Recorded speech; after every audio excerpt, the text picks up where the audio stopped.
એ શિવરાત્રીના દિવસે બ્રહ્મા અને વિષ્ણુના વિવાદના કારણે થંભમાંથી ભગવાન સ્વયં હતા પ્રગટ થયા. પ્રગટ થઈ અને બ્રહ્માને કહ્યું કે હે બ્રહ્મા, મારો દ્વાર એ સત્યનો દ્વાર. યાદ રાખજો બરોબર, બધા ધ્યાનથી કથા સાંભળે.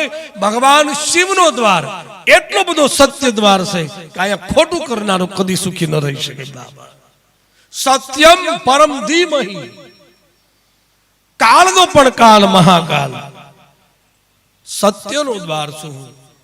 અને હે બ્રહ્મા, તમે ખોટું બોલ્યા એટલે જાઓ, હું તમને શ્રાપ આપું છું કે તમારા ક્યાંય મંદિરો નહીં બંધાય. બ્રહ્માએ ભગવાન શિવના શરણમાં પડ્યા છે, માફી માંગી કે મારી ભૂલ થઈ, મારાથી ખોટું થયું. ભગવાન શિવ તો દયાળુ દેવ હતો બાપ. એને દયા કરી અને કહ્યું કે હે બ્રહ્મા, તમારી હવે ક્યાંય પૂજા નહીં થાય, તમારા મંદિરો નહીં બંધાય, પણ આપણે અત્યારે જોઈએ તો પુષ્કર તરફ જઈએ તો ત્યાં બ્રહ્માજીના મંદિર જોવા મળે, બાકી ક્યાંય મંદિર નથી બાબા. પછી ભગવાન શિવે કહ્યું કે તમારા ઉપર એટલી અવશ્ય કૃપા કરું કે હવે જ્યારે બ્રાહ્મણો યજ્ઞ કરશે ત્યારે યજ્ઞમાં તમને બ્રાહ્મણો એક સ્થાન આપશે બાબા.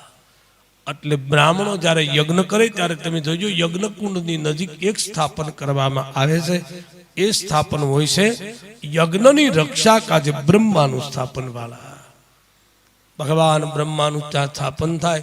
પછી કેવડાના પુષ્પને પણ ભગવાને શ્રાપ આપ્યો કે હે કેવડાના પુષ્પ, હું તને હૃદયથી સ્થાન આપી રહ્યો હતો, મારા હૃદયમાં તારું સ્થાન હતું, પણ હવે પછી તારું સ્થાન મારા દ્વારમાં નહીં રહે. કેવડાના પુષ્પએ ભગવાન શિવને પ્રાર્થના કરી. શિવ દયાળુ છે, એને કેવડાના પુષ્પને કહ્યું કે અત્યાર સુધી તો હું હૃદયથી તને ધારણ કરતો તો મારા મસ્તક ઉપર, પણ હવે તને સંદર્વાના પેઠે હું મારા મંદિરમાં રાખીશ.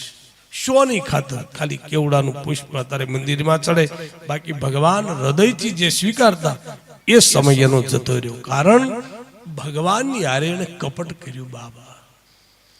શિવના ભક્તોને ભગવાન હૃદયમાં રાખે, પણ જીવ જ્યારે શિવ હારે કપટ કરે તો શિવ એને જુદો પાડી દે. એના કારણે જ આ જીવ છે ને એ દુઃખી છે. દુઃખીનું કારણ જ એ કે શિવથી જુદો પડેલો જીવ જ દુઃખી હોય, બાકી તો શિવમય બની જાય તો સુખમય જીવન જીવે વાલા.